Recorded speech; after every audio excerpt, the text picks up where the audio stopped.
Evil Squid Comics Podcast 2.0, episode 15. 15. Wow. What's your line? 15? 15? 15? Wow. Okay. I'm Drew, I'm Don. I'm Scott. and we get together every couple weeks, and we talk about comic books and movies and TV shows. Pulp culture in general. Yes, but mostly comic books. So if you're looking for some comic books to check out, this is the place to be. Yes. All right, we're very lively tonight, as I can tell. But anyway, I saw Justice League. Great. What'd you think? I enjoyed it because I had really low expectations. That's good. I turned off my brain completely, That is very key. and it was just kind of fun. I did enjoy The Flash the most. Did you? Aquaman was okay, and then Batman was... Wonder Woman was pretty good in the group. Yeah. I thought Cyborg kind of fell a little flat for me. I would agree with that one. I think that seems to be among the But I did consensus. enjoy Superman coming back, and that was kind of fun to see him. He actually... I've seen Did it. you agree? You know that. But I think I mentioned that Superman seemed to be a little bit more lighthearted or something in this. A little bit. Maybe a little more hopeful, not quite as dark. Maybe. But And I think I it's- liked it. But I think it's because he came back from the dead, and he was kind of like their beacon of hope to help them get out of their But I bad also situation. think maybe a little bit of writing from a Joss different... Whedon. Yes, Yeah, a it could be. different individual. Could be. But yeah, I thought it all did well. Like I said, it wasn't a very complicated movie. There wasn't. No, not at all. I mean, it was kind of like Avengers 2, it was very different levels. Avengers-ish, but they got the band together. It took them a little longer than I thought it should have, but it was okay. Yeah. And then the end was okay. I mean, the villain was kind of very cookie cutter-ish. Oh, yes. The villain was pretty Nothing terribly Of course, he exciting. does drop a little line about Dark Side or something like that. Yeah, they're so- just leading up to Dark Side or Yeah. whatever. So, but yeah, it was fun. Very light, not too. Like I said, go in with very low expectations. I thought it was entertaining. Yep. I took my son, who enjoyed it. So he was laughing. Thought it was funny. It was nice to have a little bit of humor.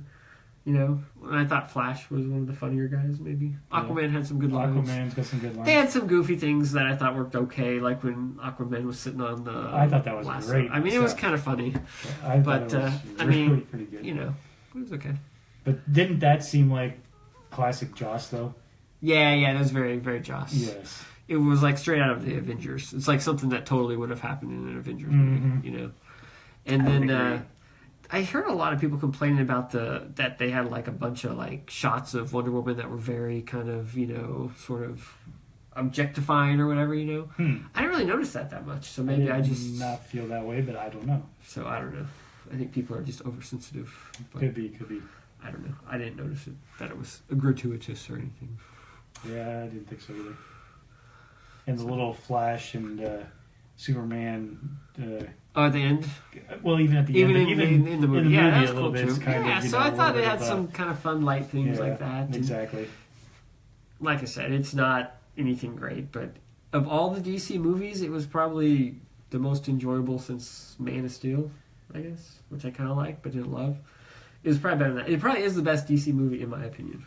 Since they've done As this. far, yeah, agree as with far as what you said. entertainment value. But like I said, maybe it's just that my expectations are so low at this point. I didn't really expect much. So don't go in expecting much. And I'm you'll not enjoy it. going in at all. You'll rent it, won't you? I'll rent it. Which means Okay. he'll hate it then. Oh, Because probably. there is a little bit of a mind thing there too. When you Yeah. rent it versus going to I think see it helps theater. going to see it in the theater a little bit. And I get my money. Because For you me. didn't like Spider-Man either, did you? He did not. And you didn't go to the theater for it. I went to the drive-in and saw half of it. Yeah, The but you- third of it. That's probably you the did. worst way to see a movie. See half of it at the drive-in and see the rest at home. Yeah. That's, Yeah, I would have tended to agree with I that didn't- as well. You didn't hate it. You just didn't love it. Spider-Man. I just don't like the overall tone of the movie. Hmm. That's fine. That's fine. The Tony Not Stark for everybody. aspect. Very true, very true. So Disney might buy Fox. That here, keep your hands close. Get So the we'll have X-Men all the X-Men, Fantastic and Four, Fantastic and the Four in Marvel the universe. Oh boy. The original More cuts of X-Men. Star Wars. The original Star Wars movies. Original cuts of Star Wars. The original cuts of New Hope. Because Empire Strikes 20th Back. Century Fox owns those. Yeah, 20th Century They- Fox seems to own them in some weird way, shape, or form. Disney didn't get it when they Disney bought did not Fox. get it when they bought Lucasfilm, so That's why they're doing it then. to get that that's going to get them all that much money.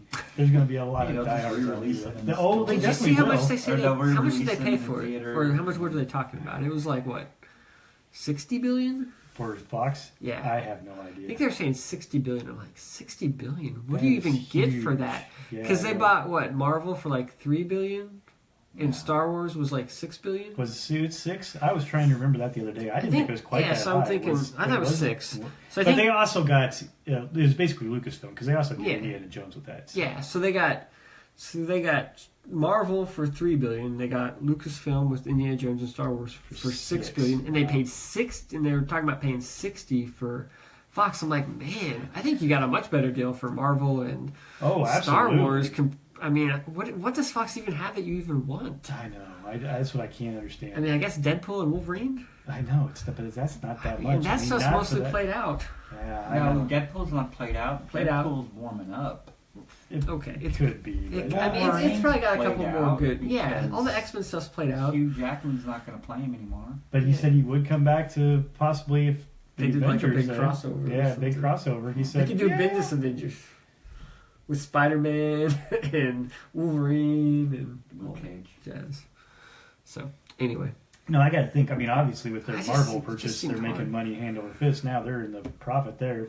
Lucasfilm, they're probably getting pretty close there though too, I would think because of so. how much that freaking Force Awakens made alone. You know, Well, it just made $2 billion by itself. Yeah, And then it- Rogue One made $1 billion, so you're at $3 billion. So there. I know, That's but, not but you even got to also counting- figure out the There's production some costs and cost. things of this But that's nature. like But counting all the still, licensing and all that other stuff that they get. oh, exactly right. I mean, because of the fact that they're licensing all that stuff out there, Yeah. too, and getting all those rights, Yeah. as well as the stuff that they're selling, That's and where the real everything else. money's at. Oh, that's Yeah. where a ton of it is. Yeah. Is at as well. So that's why I'm thinking they probably are already coming ahead. They probably already had in that damn thing in what 3 years since they Yeah, bought it. Exactly. Ah, God, just And with incredible. the Marvel, I mean, what did the Marvel movies gross like $10 billion Oh, right now? And they yeah. paid $3 Yeah, billion. and that's just here again, just the movies. Yeah. Not to mention Oh all the my God. licensing and everything else that they've done now with that. that was a thing. bargain. So, oh yeah, I wish I had $3 billion to buy Marvel.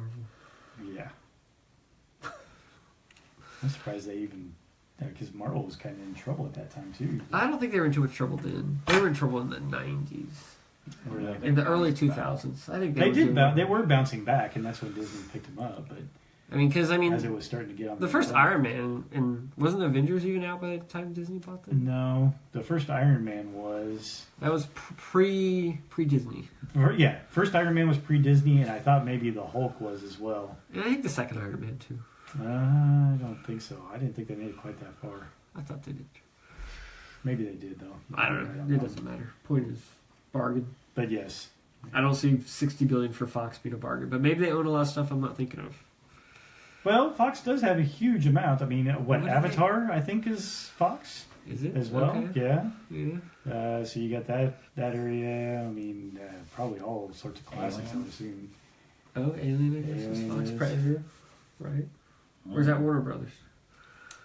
I can tell you on I that. have no idea. What Jaws fall under?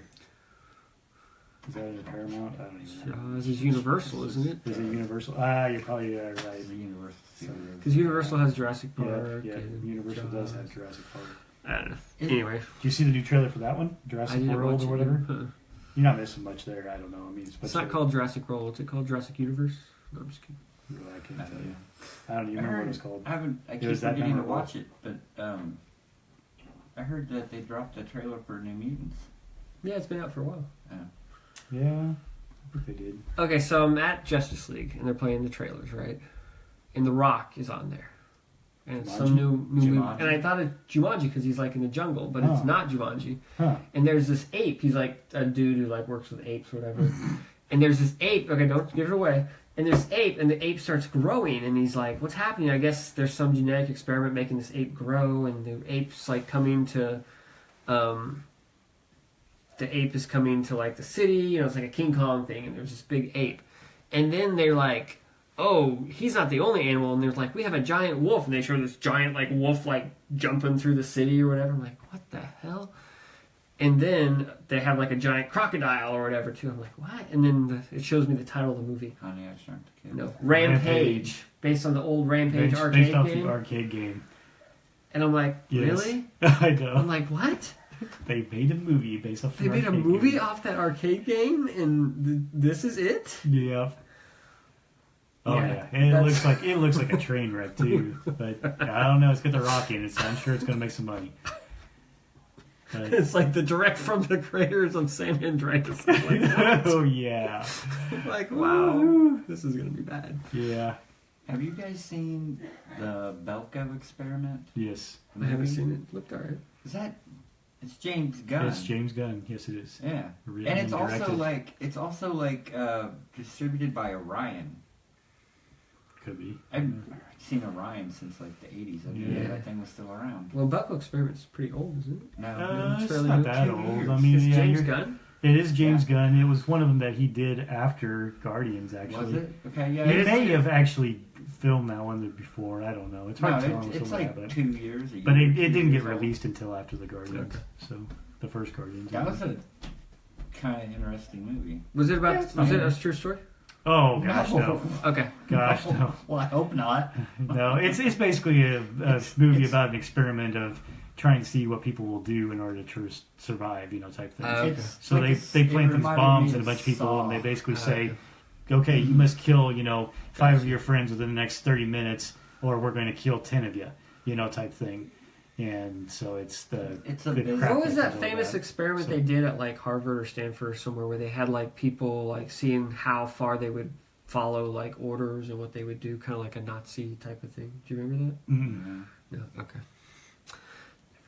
Anyway, You're much more the well read than the end of for the end of that movie was wide open for a sequel. sure. Mm-hmm.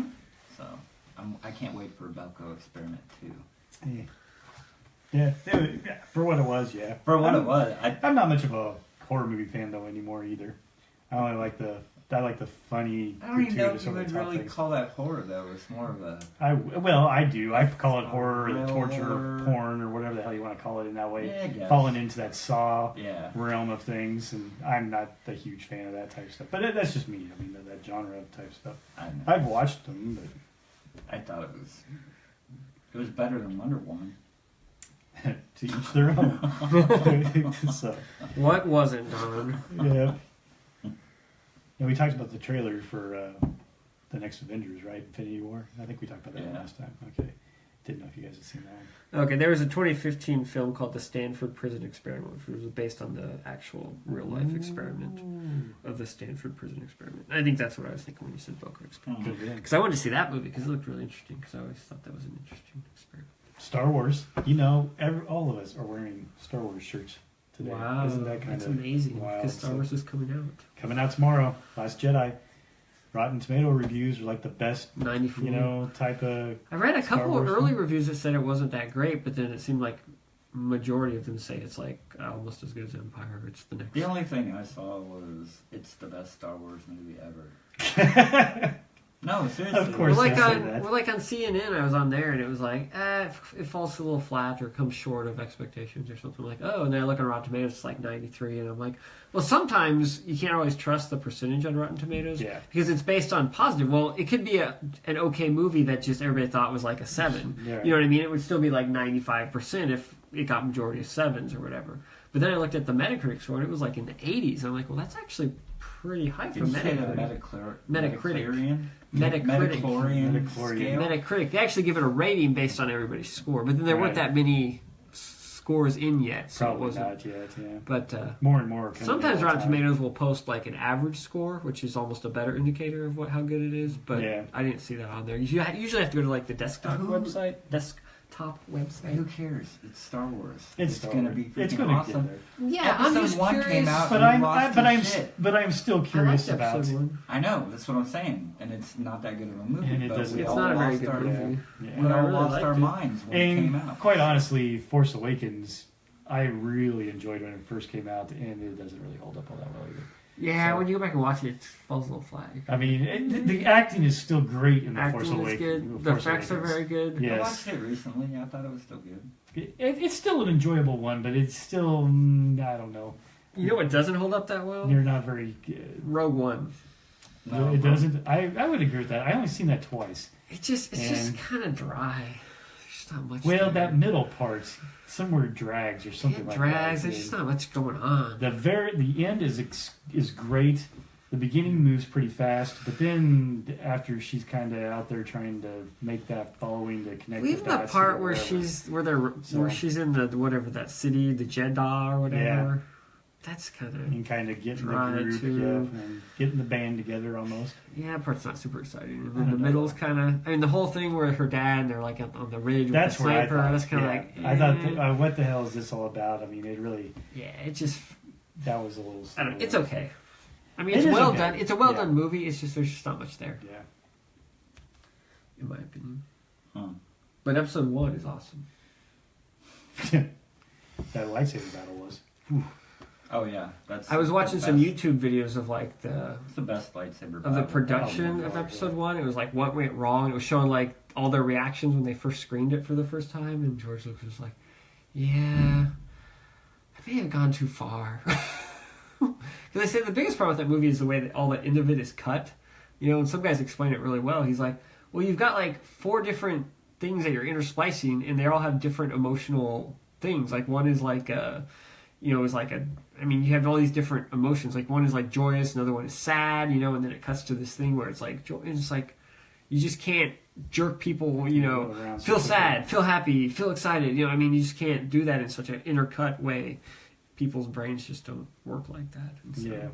it just gets kind of messed up.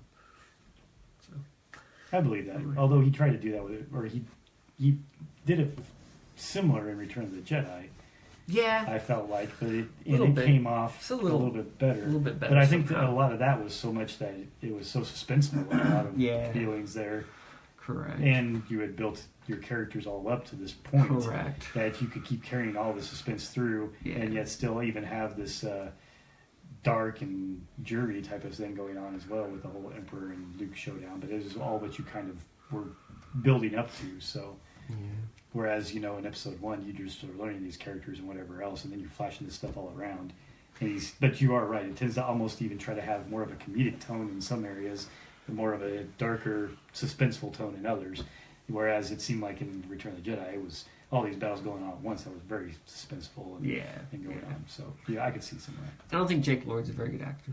He's a cool kid, but not a good actor. He might have been. I think the problem is there, though. Again, is that Lucas doesn't know how to direct actors. Correct. He's a very good cinematographer, Yeah. I think, in a lot of ways, and I think he still has excellent ideas. If you go back and you look at those first 3 episodes, 1, 2, and 3, his overall idea of what he cool. wanted to do Yeah. is really cool. Yeah, how he Yeah. wanted to get this guy into power to take over the flipping universe, you know, that type It's a of cool stuff. story. Yeah, well, he really had some cool ideas with that. But his execution of all that and trying to get the most out of his actors, I mean, Natalie Portman is not a bad actress. She's a very good actor. You're exactly right, but in there she is flat in a Yeah. lot of that.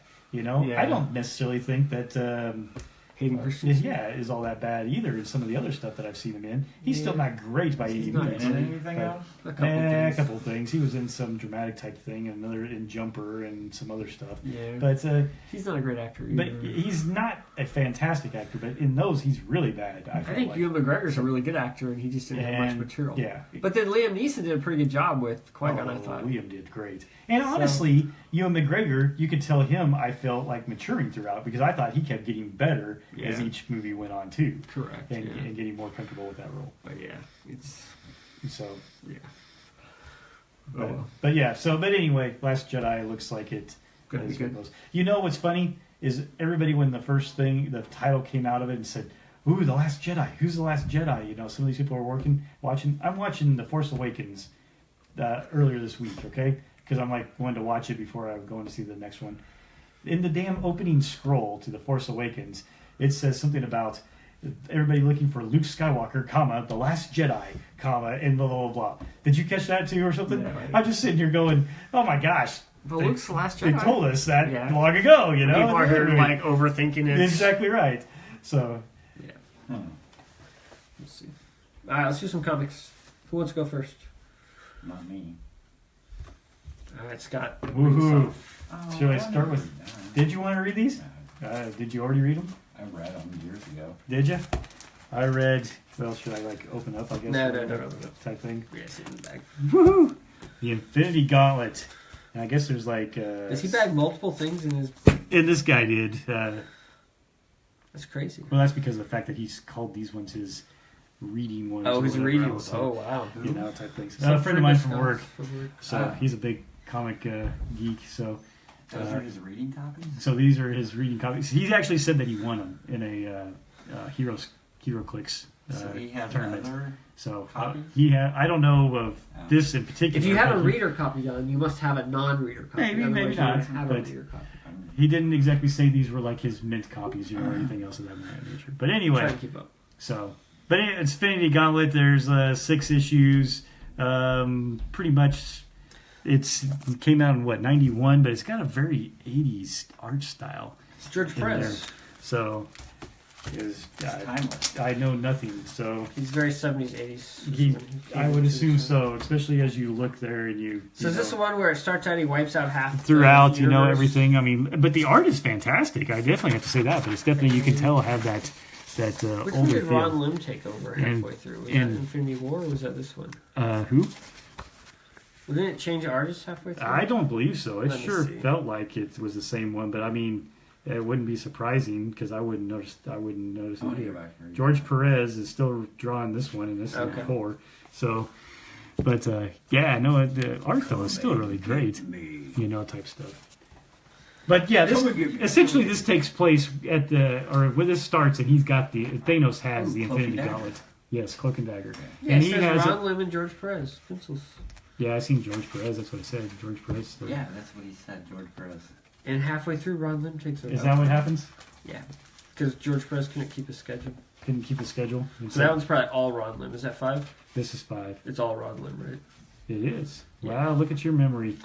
I'm pretty good sometimes. Look at that. He's freaking great savant. And you know, the thing is, I couldn't even tell that the art changed, style changed. Maybe He did a little pretty bit. good job of mimicking. Maybe I don't know. They don't have that different of styles, I guess. I was gonna say it's not that different. It's a slight maybe now difference. that you pointed it out, I can maybe see it a little bit, but Yeah, there's a bit I difference. didn't notice it at all when I was reading through it.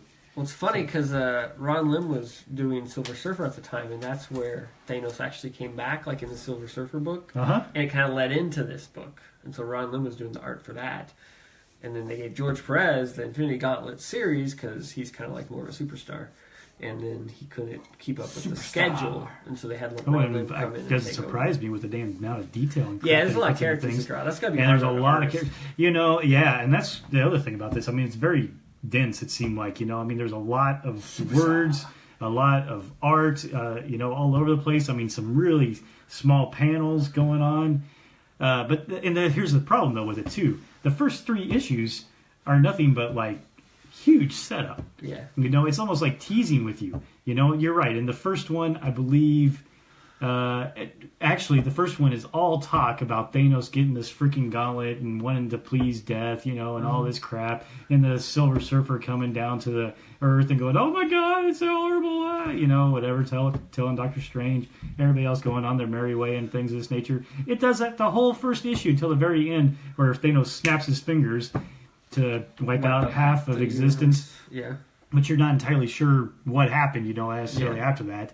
And so then, you know, you read into the next issue, and then you find out all this type of stuff. Half of everybody's gone, and then Adam Warlock seems to have a big piece of this, Yeah. trying to help plan to figure out how to beat Thanos. And so then he's trying to get everybody together and all this type of stuff. So of course there's a whole bunch of that type of thing of getting everybody together, getting the band together, and getting all these teams there. And then finally in the third one, I think it's more of that type of things. And I was trying to think if there was something else that happened in there. But either way, you go through the first 3 issues before they even decide to go confront Thanos. Yeah. And so finally in issue 4, they go confront Thanos. And that's where it kind of gets kind of fun there, you know, from a comic booky feel. Yeah, you know? like a Lots big of battling, battle, you know, yeah. of course, of this nature that none of them can touch Thanos. Then Yeah, I it mean, gets... how do you fight someone who has the power of a god? I mean, No, exactly, you can't. Can he stops just everything. wipe them all out if he So, wanted? He could have, but It's what they kinda do is almost more of a mental game where it's Yes. going, oh, you need to impress death, you know, and yes. things of this nature. So, you know, give him a little bit of a chance, you know, and things of this nature. Well, And- don't they decide he self-sabotages, basically? Isn't that the whole oh, yeah, this is the one in which you go, you know, every time that he's got the chance, it's not us that defeat him, it's himself. Yeah. He screws things over. So, And so essentially that's what they're getting to here. And if I remember right, in issue 5, what you got there, is that the one where he... Where Galactus and all the guys come in. I think that's where, Galactus and all that. And so basically this one ends with him, defeating, all the Earth's heroes and stuff. And then this one starts off with him, taking over all them, what would you call it, metaphysical? The or, cosmic beings. The cosmic type things, yeah. So, in that type stuff. And then finally, towards the end of that one, I think maybe it is around there, or maybe midpoint, he loses the Infinity Gauntlet to Nebula because he defeats the cosmic beings, and so then he says, "I'm now Infinity," or whatever the heck it is, and so he kind of goes out of his body, to be cosmic. And while he's there, Nebula comes and takes the gauntlet and puts it on and so then she's got everything, and of course she comes back and basically says, I'm going to undo everything you did the last 2 days, snap, and so then everybody of course comes back, so all of it was a dream or whatever. It's all a dream. That's right. So Nebula is his daughter, right? Yes. Or actually, I think they actually called her his great-granddaughter, I think, in this one. His granddaughter or something. Who's the girl in Guardians of the Galaxy? It's Nebula. It's Nebula And she's Nebula Gamora's sister. and Gamora are both sort of considered sisters, and that They both are Thanos' thing, daughters? yes, yeah. So, here's the thing I find going through this too. I mean, at the end of the day, it's a decent read. It's like I said, it's very dense. It seemed like there. I mean, just a lot of words and whatever the heck else. It goes a little too. What would you say? Metaphysical, spiritual kind of type philosophical type of stuff. They only get worse from there. It could be, but I mean, so it gets kind of strange there with that. In the end, basically Thanos does get defeated, but I mean, essentially you kind of knew that once Nebula gets the gauntlet. Then they basically spend the whole rest of that issue in the 6th issue to try to get it off Nebula then. And then of course, once it gets off her, then everybody's trying to figure out who gets it. I thought they would just break the damn thing up and let it send its merry way, but it doesn't end that way. Actually, somebody else inherits the gauntlet, but it's not Thanos. Thanos ends up actually being like a farmer in some faraway planet or something like this. Yeah, as they end it there. So, Sweet. But it's interesting, and you can kind of tell Adam Warlock in this seems to have a big part of the thing. I guess he knew Thanos, or whatever the heck he's else. old school. I don't know a lot of his background, but somehow they thought he was dead. He comes back. He knows a lot of what Thanos is thinking because of the fact that I guess he somehow used to be part of the Soul Gem or had the Soul Gem, is connected to it in some way. So he was still connected to the Soul Gem, which was in there, type stuff. And so he could kind of foresee what was going on and where it was going. And so he became the battle master here, leader type stuff. But what I found interesting about that is the fact that I think you can see Vision fulfilling that type of role in whatever they want to do. Well, Adam Warlock's coming back, wasn't he? At the end of Adam Guardians Warlock, of the they Galaxy make Volume a 2? note to, yes, they have a throwout type thing about Adam Warlock in Guardians of the Galaxy 2 in one of the, half dozen extra scenes that were because they're growing him in that pod or whatever. But from what I've read, the Russo brothers or whatever had no plans to have Adam Warlock in either one of these movies, and that if they want to, they may bring him for Guardians of the Galaxy 3, but even that hasn't been decided yet. It was more of just a funny Easter egg than anything else Gotcha. for that type of stuff. Okay. So I think, anyway, because of that and how he seemed to be connected to one of the gems or whatever, Infinity Stones, you can already see that Vision kind of fulfill some of that role in different ways. So. What was that series that Ray came out that Hickman wrote? Was it Infinity? Was that the name of it? The miniseries that came out? I think so, yeah. That was much better than Infinity Gauntlet. Well, like I say, it's okay as a read type things. I would think that people that were really into comics in the Marvel universe at the time would have probably got somewhat of a kick out of it. But the fact that there's no real what would you say, long-lasting effects of it or any of that type of stuff. Well, yeah, that's every Marvel. It just seemed to be, this all happened and they found a way to get themselves out of it because of the fact that you had somebody that can control everything. That's and you comic just books. swap that over. Yeah. So, yeah. Well, it's comic books, but I mean, in this one, I don't know. At least in some of them, they try to make it seem like it's going to last for a little while. Yeah. This didn't even have any pretending about it. You know, That was It's very basically, 90s. Oh yeah, okay, we're gonna go. You know, make you think for 3 issues that half the universe is gone, and then we'll bring them back in the 5th one. You know, so it's like okay. So that was like in the 80s and 90s, that's how they did events. In the 2000s, they tried to get slicker and they tried to make it seem like there was change without there actually being change. And Yes. that's like the big thing that they've been doing the last 10, 15 years. And they're really good at it, but after a while, you see all the cracks in their stories, and so it kind of starts to lose its charm. Yeah, as well. yeah. That's my take anyway. Would you agree, Don? Yeah. Absolutely. Absolutely. Could be, Sure. but I mean, for a walk down memory lane, it wasn't bad, especially with all the stuff that's out there about Marvel and the new trailers for Infinity Wars and all that stuff. Man, Interesting to kind of get that. You are really into this Alterna, aren't you? They're $1, dude. $1.50. I pay $1. Number 1 in a 4-issue limited series. So this one's called Doppelganger. It was actually pretty interesting. Okay, so it's about this guy. He's kind of like, he's married, has a kid, has a junky job. His boss is a jerk. He kind of gets walked all over.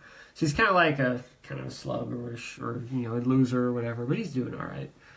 Well, anyway, he gets into a car wreck, and the guy in the car dies. Some old guy hits him. You know, it wasn't his fault, but the guy rear-ends him or something. The guy dies. He feels really bad, but he goes to work. He's going through his day. Well, you know, he tells his wife, and he gets home, and he's got his daughter there. He's got like a daughter.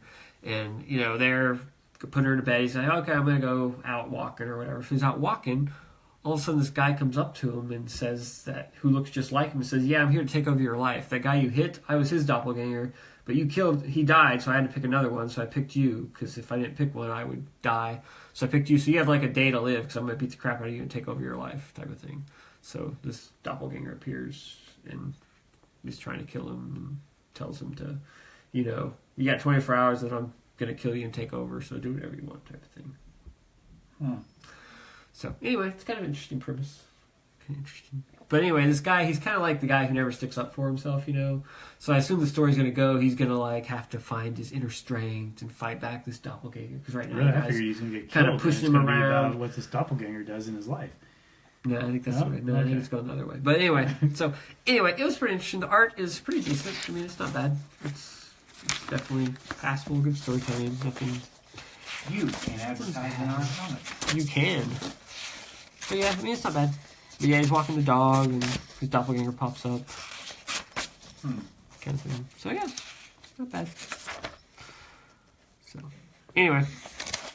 Might be worth checking out if you have $1 to blow and you just want to try a new kind It was of like $1.50. Or $1.50. Yeah. Or $1.50. It's on newsprint, so it kind of smells like newsprint. It kind You of know, smells like Kind of newsprint. smells like newsprint. So yeah, check it out.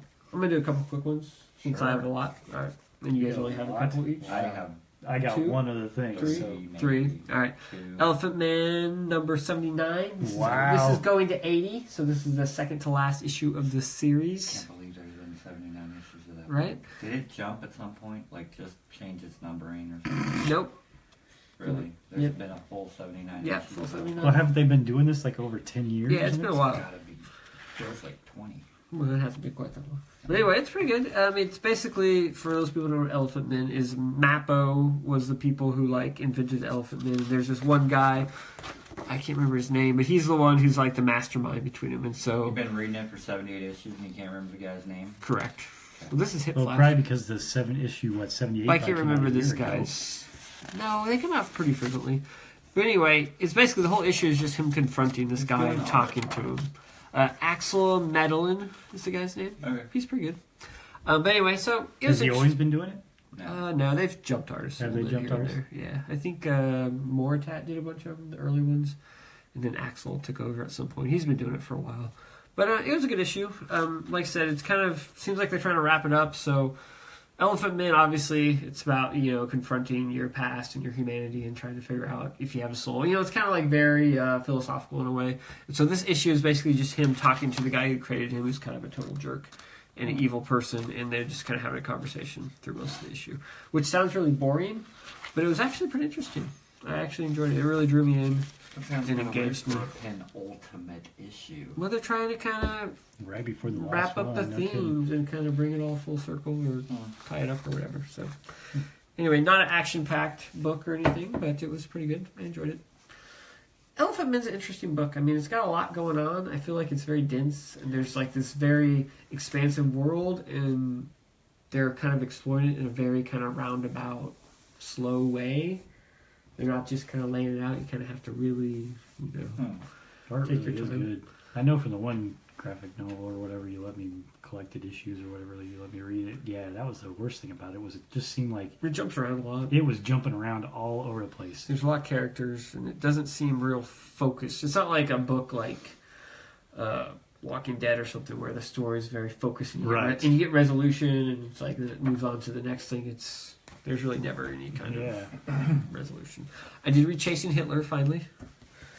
I didn't- I didn't- Capital Comic Con. Yes. No. Did I do what? Did you pick that up? at No, the I pre-ordered it, Capital actually. Comic Con. I did not pick it up at Air Capital Comic Con. I pre-ordered it, but Haley Wow. Knits was there, Was there? Yes. as was Greg Smallwood, who did the cover. But I thought this was Yeah, Greg did find it. right. I didn't have it at Air Capital Comic Con. I should have. Oh yeah, you should have. This is pretty good. I mean, you can tell like it's her first comic. You know, it's not perfectly written, but I mean, it tells the story, and it seems like it doesn't confuse you. And I felt like you really knew what was going on. It's about Hitler's last days, and basically he's escaping and trying to fake his death or whatever. They have a pretty good plot, and then these two guys who are kind of trying to chase him down. Hence the name Chasing Hitler. And you said there was a really weird part at the end where they found the hatch that he escaped out of. I thought it happened very naturally. I thought it just kind of, they're like walking along and where the building burned, they're like running around trying to see if he could have possibly gotten out. Oh, maybe I missed that. And then, they're in the city where he was, and they're looking around the debris where there was the burning building. See, I missed that. And How'd they you come miss it? they It come was across like an all the same escape hatch. page. I mean, they're looking, and so they find a escape hatch. They're like, oh, it looks like somebody got out. And I mean, obviously they don't know for sure it's Hitler, but I mean, that's kind of what they're there for. So they're going to chase I him admit down. when I'm wrong. No, it's cool. I mean, it's all good. All right, I'll let you do one now. I got I don't. I don't know what to do. don't know what to do. You have a pack of books. Look at that. You got a ton of them. Well, yeah, it's all kill or be killed. All right. Killer be killed. You got more Punisher? You did Punisher last time. The Platoon. Oh, is that It's the a Garth miniseries. Ennis one? Yeah. Oh, I should talk about that. Why? I reread Garth Ennis' first Punisher run. Oh, Parlov. It's Ennis and Parlov. It's a 5-issue miniseries, or it's Is a limited. he back in Dan? Yeah. It does look that way. So.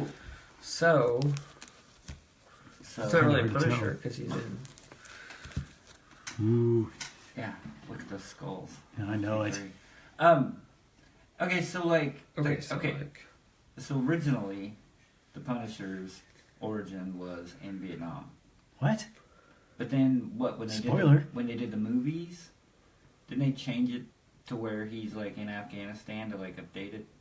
Or Maybe. did Garth Ennis change it to Afghanistan since you just read Garth Ennis? Or I always still- thought No, it was Punisher still because his Vietnam. family got killed. No, Garth Ennis didn't. Well, yeah, but I mean, his background has always been that he's been In Vietnam. a vet Yeah. from. Well, he's Vietnam. one. Yeah, that's right. But I know, in But that was the because movies also or that the TV shows, the they majority tried of his to comics update were it. in the 80s. No, the and Garth Ennis 90s. one they still said Vietnam. I know, but I think in the TV shows. They did. They were probably updated And- because and, because if he was in and the Vietnam, he'd be movies, like the 60. Thomas Jane movies. Yeah. Oh yeah, that makes sense. But anyway, Yeah, no, it's a comic. so this is his first day in Afghanistan. in Vietnam. No, we're back in Vietnam. Oh, we're back in Vietnam. Yeah, this Okay. takes place in Vietnam. That makes more sense. Except that means Punisher's 60, 70 years old. It means he's pretty old. Sorry, Yeah, that's cool. I got Old Man Logan. Old They man, could do Logan, Old Man old man Punisher. Punisher. Dark Knight, he was pretty old. Anyway, so I mean, he comes in. He's the new guy, sort of in charge, and they lead this, or they go out on this mission or whatever, and his group of guys, they're kind of pinned down. So he just grabs the radio and calls in this village. He just calls in an airstrike, and they come and just blow the whole thing. Well, they don't really know if it's the bad guys in there or the good guys, and they just blow up this town. So everybody's kind of wow. So they give him a bunch of crap. They're like, yeah, you just do whatever you want, blah, blah, blah. Well, anyway, he comes up. It seems kind of weird, but at some point, the guns that they have, the rifles that they're issued, are crap, and so they want different the older rifles that they used to get because they switched them. So he kind of goes in and talks to this the guy that's like in charge of the supplies. You know what I mean? Like, you know, you go in and go, hey, I'll give you a bottle of liquor if you give me a pack of smokes or, you know, whatever. Yeah, you can I'm get with you. things. It's the guy who can get things. So they go in there, and so they end up making this deal where they're gonna go get him a bunch of guns, and they're gonna get him the guns that they want. It's only 3 issues. I'm only 3 issues in, so I mean, it's more about. Is it an ongoing series or is No, it? I think it's like 5, miniseries. 4 or 5. Okay. But it is written by Ennis, and the art is by Parlov. I think it's Goran. Does Garth like writing the Punisher? He Or do they does. Just keep Yeah. giving him to him? Okay. So I guess it's kind of not really an origin story because it's not him as the Punisher. It's him as Frank Castle That's true. in Vietnam. Yeah, it's, So- it's more like a backstory. It's a backstory. Backstory. The art's Excellent. really cool. I love Goran. What else did he Parlov. do? He's done the Parlov. Punisher stuff with Oh, okay. Ennis before. I think he did maybe the Max. Who did that that Miller book with that was Flash Gordon or whatever? That wasn't Gorlan Parlov. Oh, yeah, I think it was. Was it? I love that guy. That's Yeah. the same guy. But I've seen his work on Punisher before. I think he did like some of the Garth Ennis run on the Punisher. He did some of the art. But anyway, it's okay. It's not anything like groundbreaking or Yeah, Goran mind-blowing. Parlov did that Starlight book. That was Yeah, I love that Starlight. art. So anyway, So it's like Flash Gordon but in Afghanistan. yes, exactly. Okay, sweet. Exactly. That's If what I Mark got. Miller would write it. As long as that's what you got out of that. All right. What do you got next? I I better have do two it. I things. better do a few more. There you go. I only have 2 things. So I got here's- only one, so Here's I another beat you. alternate comics book called Scrimshaw. So I've read the 3rd issue of this, right? Yeah. I still have no idea who any of the characters are. I have no idea what's going on in the story. I could tell you nothing about this. it's got cyborgs, pirates, Type of cutthroats, and mercs. Come Yeah. on, what more do you need to know? So I don't know if the book is poorly written, if I just can't focus when I read it, or it just doesn't grab me. The art's actually pretty decent. It's got kind of a cool Wow, kind look at of that. It kind of smells like line newspaper. style. It smells like newsprint. So I mean, the art's actually decent. So I think it's just either I just don't care, I'm not engaged for whatever reason. I'm just totally. I can tell you nothing about this book. Art looks pretty Well, good, The though. art's actually pretty good, That's a really good The review. art's So it's actually pretty good. That sounds like one of my reviews. right? What are you talking about? He didn't read us the comic. Here's a good I one. know. I Flying didn't read Fortress. mine either. I read Flying Fortress 7 and 8. Have you read these? I haven't. So I picked these up at Air Capital Comic Con Yeah. Oh. by Eric wow. Weathers, who this is the end. Like he's been self-publishing this for probably Do you have him signed? like 5 years. Yeah, I think he signed them. Ooh. And so, anyway, so he finally wraps this story up. It's actually all tied up pretty nicely in a neat little bow, and the story comes together. It's World War II. There's Nazis, but they somehow get transported through to like a different, like alternate dimension or something. The Nazis are trying to like use this dimension, so this group of like pilots or air. I don't know, some group of army guys. I don't know if they're Air Force or whatever. Anyway, like I said, I read 1 through 6 like years ago, but Like I was years able to, ago? yeah, I was able to pick It's up at 7 and 8. It's been a while. Yeah, it's been coming out for like 5-6 years. But anyway, so so they get transported to this, and they're kind of like, you know, trapped. And so there's like an alternate dimension, and they're fighting Nazis, and I don't know, it's a lot of fun. And it's very well written. It's very well drawn. It's very easy to follow the story. It's not confusing. That's the biggest problem I have with like a lot of self-published indie comics is sometimes the storytelling is a little bit, you know, off, and sometimes it's a little jarring. They don't quite know how to make transitions and make you follow along, because that's probably the hardest thing to do in making a comic book. But this one, it does it really well. I feel like the story's easy to follow. You can understand who the characters are. They do a good job of developing them, and so you can tell that this character is this guy and this guy, because sometimes the characters get jumbled if they don't do a good job creating unique facial expressions or features, or you know, like superheroes have costumes, obviously, so it's easy to tell them apart. But you know, so anyway, overall, I really enjoyed it. It was a lot of fun. Wrapped up pretty nice. Good job. So good job, Eric. I enjoyed it. I'm glad I finally Sweet. got to finish the story out. Flying Fortress. One of these days, I'm going to sit down and read all of it. Look at that. All right, I'm good for now. You go ahead. What do you got left? I have these three, and then I have some stuff on my iPad I can talk about. So you still are like beating us. All right, I'll dive into this. What is that? Oh, Hysteria? why? The Divided States of Hysteria. Are you dropping that book yet? Sweet. No. Are you in? Oh hell yeah! It's Like Howard Flynn? Chaykin. Doesn't always mean anything. Okay. So this is the book. Isn't he the one that does some really strange stuff though? Sure. This is the one was the controversy. Very controversial. Oh, because issue of, 4. They had to change the cover. Yes, they changed the cover. With the eagle on some airplanes. Yeah, that was originally supposed to be like the cover to 6, but they had to rush it, so they changed it to 4. Honestly, the best part about this book, Is all the blood? is the back matter when Howard Chaykin writes like. Oh, His look at essays that. where he His apologizes but doesn't really apologize? I don't really think the guy needs to apologize for anything. Well, I Look at him understand. blowing up Mount Rushmore Um, there Okay, so and leaving Donald Trump's head on it or something. I don't the know. story is basically in issue 1. There's I don't even know the main character. You've been reading it for 7 issues? Yeah, and I don't know his name. It's like Max, I think. We'll go with Max. But anyway, he works for the government and he was supposed to stop this terrorist attack. Well, he didn't. And basically, like, a nuclear bomb goes off, like, in New York City and makes it uninhabitable. So he kind of loses his job with the government because he kind of effed up. Wow. Imagine that. But then he realizes that it was only the first... A dream? The first wave of future attacks, and so he gets the intel that there's another.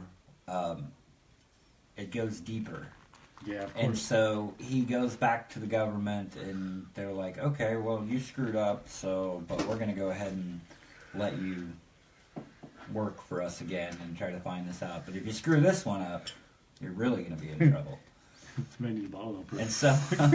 And so, anyway, it's kind of like he goes to like a prison and grabs like 4 people, and kind of puts this rag team together. And so him and like 4 convicted, I don't know if they're felons, but they're from jail, prison, whatever. They go out and they are hunting down this huge conspiracy against the United States. My problem with the book is it didn't offend me because I've been reading Howard Chaykin stuff forever. I'm used to it. Yeah, Like, there's nothing in there that shocked me. I've read Black Kiss. Yeah, If you've read Black Kiss, then I haven't, but I was here when you reviewed it. I think it was so, and I think I flipped through it and thought, "Holy cow!" If you've read Black Kiss 2 or Black Kiss, He then hasn't read Black Kiss. No, but I was over here when you reviewed one of them. Oh. what And I'm if I remember saying right, is, that he that we The only flipped through thing it or that- something like that. I the know only- I did. the only thing that offended me in this book was it was very convoluted, hard to follow, and it didn't make a lot of sense. But none of the material offended me because I've read Black Kiss and Black Kiss 2. And if you've read that, and you've like read Faust, you can pretty much read anything and not be Offended. offended. This beer's pretty good. Crisp apple. So Angry Orchard. Yes, yeah, let's give It's them not a bad. It's plug. like an apple beer. Yeah. it is kind of different. Anyway, I wouldn't like recommend that book. I wouldn't. United not States rec- Hysteria? I wouldn't. Or Black Kiss? What, either one. Oh, okay. You don't recommend Hysteria, even though you're like 6 issues in or something. He likes Howard See, Chaykin. it's gonna be like an ongoing series. I thought it was only gonna be like a mini series. Oh, but so you kept apparently, reading. since he pissed enough people off, they picked it up. So like they're gonna do story arcs. So like it's gonna okay. be 6 issues, and it'll be, I don't know. I mean, like I said, honestly, I mean, I love Howard Chaykin's art, and I love like American. Splendor? Now, what was the American Flag? Century? American Flag. He has a lot of Americans in his American titles. Flag was like really awesome. I can't believe you like that book. It's so indecipherable. It's like there's so much going on. Well, this is kind of indecipherable. Is it? But anyway, I think I remember flipping through this last time. Or didn't you have like issue 1? I read or issue something like 1 a while ago. Yeah. that? I think Um, the art's really pretty good though. It's yeah. Howard Chaykin. It's Howard Chaykin. Can you tell me Howard Chaykin story? I don't care. Tell me when you're done. Like I said, I mean, most of the stuff that Howard Chaykin has come out with in the last several years has not been anything super groundbreaking or great. I know I'm saying groundbreaking a lot tonight. Are This you? would be my new word. Really? But anyway, I did not catch I that. haven't really Mine neither. been that impressed with a lot of stuff recent that Howard Chaykin's been doing. It kind of all seems the same. All the characters look the same. He draws the same guy. You know what I mean? Yeah, his guy always looks the same. Yeah, but I really did enjoy the artwork is nice, and I really did enjoy listening. I love Howard Chaykin, like just to listen to him. Like I've been to several conventions where he's had panels, and I just love, or I'll stand in line and listen to him talk. But I don't know. I mean, the guy is very opinionated, obviously. Obviously. But anyway, that was my favorite part, was reading the essays in the back of the book. Nice. But if you're a Howard Chaykin fan, this one just seemed a little hard to follow. It was a little convoluted, a little hard to follow. But I don't know. I may keep buying it if it comes back out. I'm not sure yet. So Cool. On the fence. on the fence. So I had my American Century book that Howard Chaykin wrote. I had it all bound into one book, and I had him sign it at Planet Comic Con last year. And he's like, "Oh, what'd you think of the art in this?" I'm like, "It's good. It's decent." He's like, "Oh no, it's horrible. It's like they can afford to have me draw, so they got this guy. It's horrible." I remember All that right. story. Sorry. Was he in Planet last year? Yeah, he was. Yeah, he's a funny guy. He's very opinionated. He's very outspoken. Oh yeah. Oh, if I you would ever, He's imagine. always pushing buttons. if you ever have if you're at a convention and Howard Chaykin is there, go to his panel Yeah, it was panel. We're just gonna talk to him at his table. or both. Yeah, but yeah, he's definitely he's a character. It's the first time I've ever taken a book to be signed and the writer was disparaging about the art in the book. You know, most people when they collaborate They're with like, somebody, wow, they're this like, guy's they're great. like, oh yeah, you know, this guy did a great job. You know, no one ever says anything bad about anybody usually, Yeah. unless you're Howard Chaykin apparently. In which book? American, American Century. He drew some of it. No, he didn't didn't draw any of it. He The didn't guy draw any that of got kind of drew like Howard Chaykin, but not really. But he never drew any of it. He Well, did. maybe that's why I think he did. doesn't. I don't think he did the covers. Maybe that's why he didn't like him, because the guy was trying to draw like him, and he didn't Maybe. feel like he did a very good job. Very possible. One of the most interesting conversations I heard from Howard Chaykin, I was actually waiting in line to get something signed, and Matt Fraction was sitting next to him. They were talking about strippers. Yeah. Were you there? I was there. Oh, yeah. And then, 10 years later, they did that book. Yeah, that book. I can't even remember the name of it.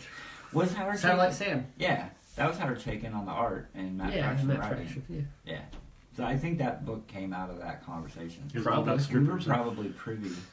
I'm sure Well- that's how it started. It started with strippers and then went into porn, and it was a very interesting conversation to sit back and listen to. But maybe I just say that because it was those two guys and they collaborated on this book together. But Two old guys talking about porn you found very interesting. Matt Fraction's not really that old. Okay, two No, He's middle-aged probably guys. younger than us. Oh, Howard no. Chaykin is probably in his late 50s, early 60s. Okay, Probably so six. two dudes talking about porn. Yeah, there you flat go. out. I'm sorry, I'm not trying to nitpick. But no, that's fine. I'm not. I realize I am, but I'm not. No, you're fine. Being a jerk. Hey, don't they have that in a little bitty? Wow. Did I you, is think that one there of them are that you had some bound? Yeah, that's one I had bound. Don't they have those That in just looks so cool in a sometimes. little bitty digest or something? Yeah, I think they did some digests of these because they're You have kind those of. in there. I think the digests were reprints of the issues. How much does that? How much does that You cost you should've- if you don't mind me You asking? should have bound your digest. They just raised their prices, but it used to be about $24 a book. Look. I think now, if you want the graphic cover, it's $29. I think. Wow. So not only do you get to destroy your individual comic You get to books, pay to have that you privilege? also get to pay for the privilege to have that done. Privilege. But It's pretty sweet. anyway, this book is called Sentinel. So here's the premise. Alright, there's this kid, and he's got a little brother, and they live with their dad because their mom left many years ago when he was very small. So single dad, raising two boys. The boys live in a junkyard, so there's lots. So they're really good at building stuff, and they tinker a lot. And the dad's not there a lot, so he gives them kind of a lot of freedom. And they build battle bots. They're always fighting their battle bots against each other and stuff. And he's kind of a nerd. Like he's not kind of a smaller kid. He gets bullied at school a lot. Him and his other two nerdy friends are always getting bullied by like the jocks and stuff or whatever. Well, anyway, some night he finds in one of the sheds out back, there's this robot. Turns out it's a Sentinel. Anyway, so he starts tinkering with the Sentinel and kind of rebuilding it, helping it repair itself and stuff. That sounds like a smart idea. And kind of reprogramming it to be friendly and trying, it's kind of like an Iron Giant kind of thing. It's kind of like Iron Giant meets Transformers. Kind of, yeah, except nobody ever transforms. But anyway, so he reprograms the robot a little bit and tries to, stop it from killing mutants and stuff like that. Anyway, he's still getting bullied at school, so he comes up with this plot. And he basically has the Sentinel come and attack the school, and then he drives his car into the Sentinel and drives it off, and like is the big hero, and then everybody likes him or whatever, And so now he's not being bullied anymore because he has it attacking the two jocks who have been bullying him. But the thing doesn't actually hurt anybody; it just acts like it's going to, and then he rescues everybody, and then he's the hero. He's like on the news, and all the pretty girls want to hang out with him because they want to like be on the news. Nothing can go bad from this. So anyway, exactly right. But then like some of the kids are like some of the kids are like in therapy because they're like PTSD or whatever. He starts to feel bad. He's like, wow, nobody's picking on me anymore, but now I feel like I went too far and I can't really take it back. And of course the government is hunting this robot because they see the robot attack a school and they're trying to figure out what it is. And some guy figures out it's a Sentinel, and so they're like scouring the countryside. So he's got the robot like hiding at the bottom of like a lake or whatever, So very Iron Giant-ish, but anyway. But more high school, where Iron Giant, the kids in like grade school or whatever. Oh. So the kid starts to feel bad. So then what he does instead is he basically starts using the robot to go out and like do good deeds or help people or whatever to like make up for him feeling bad about the thing he did. So that's kind of like the premise of how like Spider-Man, with great power comes great responsibility. What drives him to become a hero? Well, this is what drives this kid. He does this thing and then he feels guilty afterwards and he's trying to make up for it or whatever. But it's pretty well done. It's written by Sean McKeever. The art is by Udon with some other people interspersed in there. No, it's not done by me. Udon. Yeah, that's not me. Udon. Like Udon. Udon. Yeah, not me. Correct, not you. But anyway, Sean McKeever is really good at writing like high school kids, and this is like in high school. So I mean, he does a good job with like the relationships. And there's a girl he likes, but she's a senior and she has a boyfriend, and all that kind of stuff. You got a lot of like teenage drama in there, which is interspersed really well with the other stuff. Teenager again. Yeah. Or, I don't know, read about like little girls with braces, and now you're in like a teenager drama book, and I'm just curious. I don't know what to tell you. All right, so anyway, so it was pretty good. It was entertaining. At one point, the kid runs away with the robot looking for his mom because his mom left him when they were kids, and there's a whole storyline about that. Had you read this before? I had not. I actually had been picking up the issues here and there trying to get a whole run of it, and I never got them all, and so then I was like, well, I should just bind it, and then I finally got the last few issues I needed, so I just had it bound, and so the first time I read it was here. But I really like Sean McKeever. I like his stuff. I've read a lot of his stuff. And so I was pretty sure I would like it. I mean, it's kind of like an Iron Giant thing with Sean McKeever writing it. So I was 90% sure that I would dig it, but I wasn't 100% sure yet. But if you didn't, though, and then you spent like $29 to like buy. I mean, if Marvel put a hardcover out of this, it would have been like $29 or $30. Very true. It's like 16 issues. It probably is one. I mean, if I had bought it in trades, it would probably be like, they'd be $15 a trade. I'd spent $45 on trades. Gotcha. I mean, I would have got a discount. I agree, but the hardcover's nice. It's kind of neat. So, all right. I know what you're saying. There's some risk when you buy stuff that you haven't read. I don't do that a lot. It's very rare, but in this case, I did, and it worked out okay. Cool. I am glad you enjoyed it. Did you read this one before? No.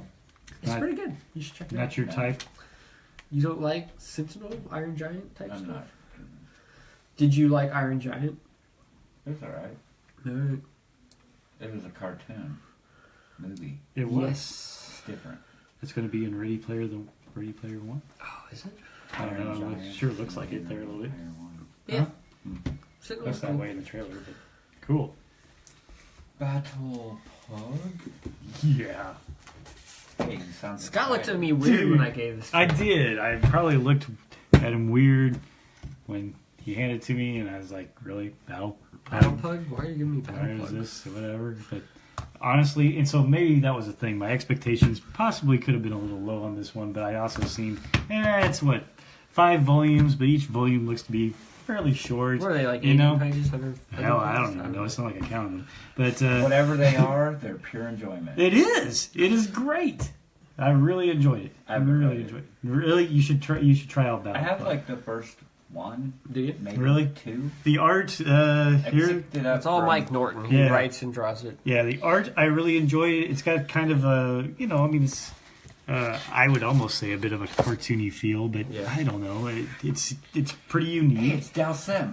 It's Street Fighter. yeah, it does look that way. Yeah, but it works well with the story. It doesn't ever seem to take itself very seriously. I mean, obviously with a title like Battle Pug, type thing, it how serious can you take it? But I mean, it's kind of trying to take the old, I don't know, troops of things that type stuff. You got some barbarian who's trying to complete a mission for revenge, type stuff. Comes across this giant battle pug that, kind of helps him in one of his missions on accident, and And he rides into battle. not exactly, but sooner or later it gets to that point. But it's one of those things. It's the old type of because you haven't read it. We feel He like we're has. trying to sell it on you or So something. I bought the first volume. so it's one of those type of There's things though, 5 where of it, them. it falls into those type of things. The little buddy type thing. I don't like you. Whatever else kind of comes around there. Kind of building the group. A little bit where you got some little crazy old man that's kind of following with them. You get this little girl who talks like freaking. Like a sailor. Well, yeah, I was gonna say cuss like a sailor, but it reminds me a lot of the girl from I Hate Fairyland. Oh, yeah. Type thing. Just always cussing and whatever the heck else.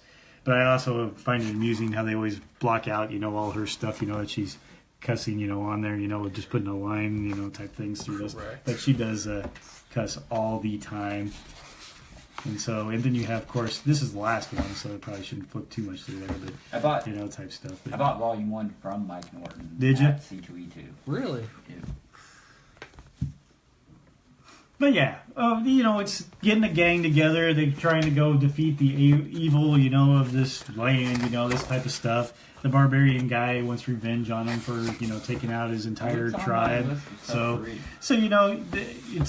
There's nothing very deep about it. You kind of know where it's going in some ways, but then they also try to throw some twists in there, and it's all very enjoyable, is what I found. Oh. So, whoops. You're fine. I got it, Scott. You keep talking. Yeah. But I found it very enjoyable, and it's a quick read. Some comedy in there, keeps it going. You got some good fighting. It has characters, I guess, that are nicely developed. I thought. Yeah, no, they're fun. Yeah.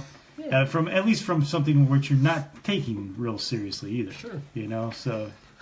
Well, even things that are like kind of light, you still want to be connected. That's to right. The characters You want to on get some level, connection, feel or like, whatever else, or at least empathy for them or something. feel some of the humor and stuff of that nature that's there. So. Sure.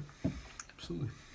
But yeah, I don't know if there's too much else to say about it there, but It's a good read. It was actually a webcomic. yeah, I got that from reading through some of that stuff. I always like reading a lot of those introductions and things that they have in a lot of those, and they talk a little bit about that.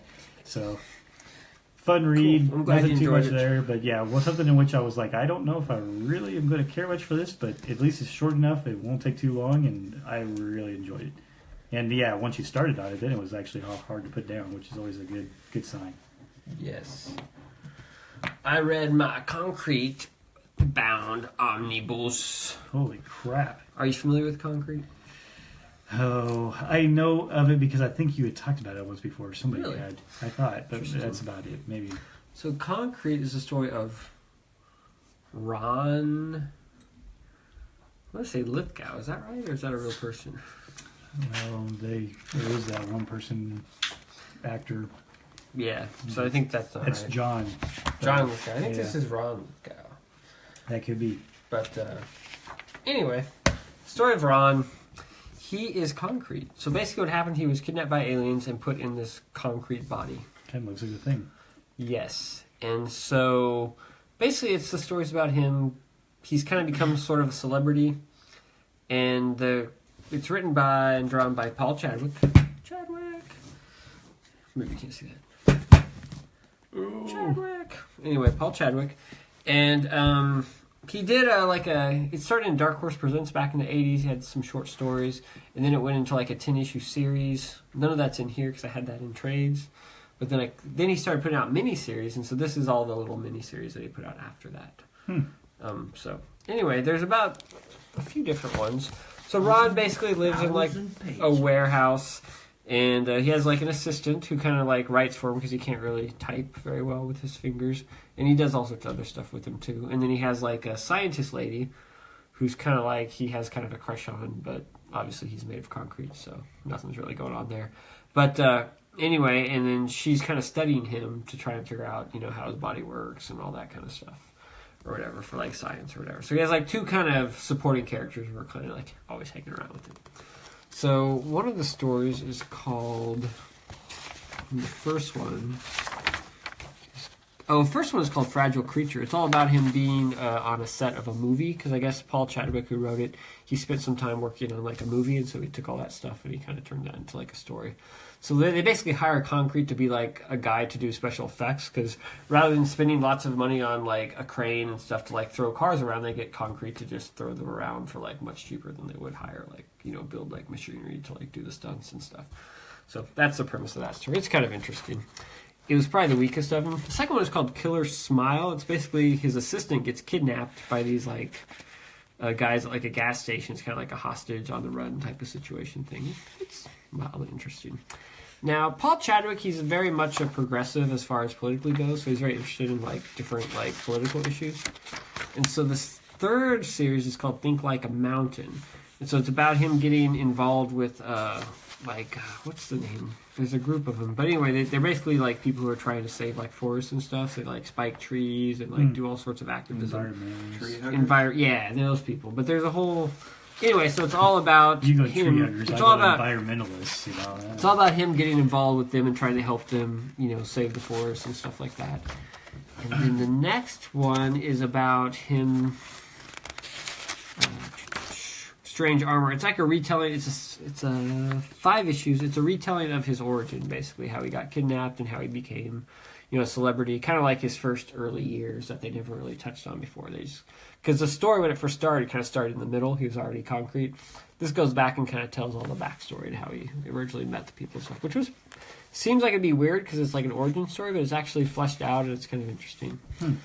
And I'd read all of this before except for the last story, which I just got, and it's called The Human Dilemma. So it was kind of interesting. Once again, it tries to go more political, and it's about how Concrete gets hired by these people. They're trying to promote, basically they think the world is overpopulated and too many people are having children. And so they're trying to promote this program where they're trying to take couples, pay for their college, and give them, a certain amount of money to basically not have children. So they have to get sterilized chemically or something to where they can't have children. And then they become part of this program and they don't have children. And then they're basically supposed to be as like positive role models for people realize that you can have a fulfilling life without having children, because they think people having children is an issue because the world is overpopulated and the world can't support the population it has, so we need to start curbing the population. Well, anyway, they want Concrete to be the spokesman for them or whatever. And so they hire him to be the spokesman for them.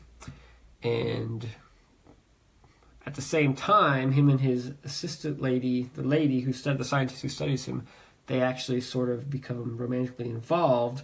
Obviously, they can't be physical, but they sort of have a encounter that's somewhat physical, but not really physical. I don't want to get into too detail. But anyway, so he gets kind of excited sexually, even though he can't actually do anything, right?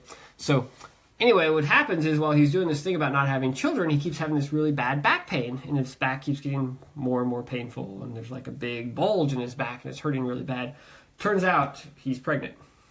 And there's a little baby Concrete in his back that basically breaks out of his back. That seems kind of weird. Right? And so that's how the story ends. He's doing this thing about not reproducing it at the same time he's pregnant, and he's having a baby Concrete. And that's how kind of the story ends with this. Actually, a bunch of weird things happen at the end of that last issue, but there's a baby Concrete, basically. And then there's one other one-shot that was serialized in Dark Horse Presents that's in here. That's at the very end. And that is basically... like a year later, where this kid that they had, I guess he's still like in a coma, like he hasn't quite woken up, even though he's been born, because he's like a little Concrete baby. And so they just give him oxygen, take care of him, and he hasn't quite like woken up or whatever, but he has like a heartbeat and he's alive, but he's just not. It's like in a coma, I guess you could say. But anyway, that's the basic Concrete story. But it's pretty interesting. He takes a lot of interesting issues and takes interesting, views of them, and kind of has some interesting stories. And the characters are all very, well developed, and you can kind of see it's very much kind of a talky type book. There's not like action. It's not your typical superhero book, obviously. I guess you could kind of get that from the review. But I really like it. I really liked it a lot when it first came out because it's kind of different. I was kind of into different stuff then. Like when I was in college, I was looking for comics that were a little bit different. And that's why I really got into Concrete, and then I kind of... So it's about 20 years old then or so? Or? Oh, more than that. It came out in the 80s, when I was a kid. I just wasn't really into it until I got a little bit older, and I appreciated it.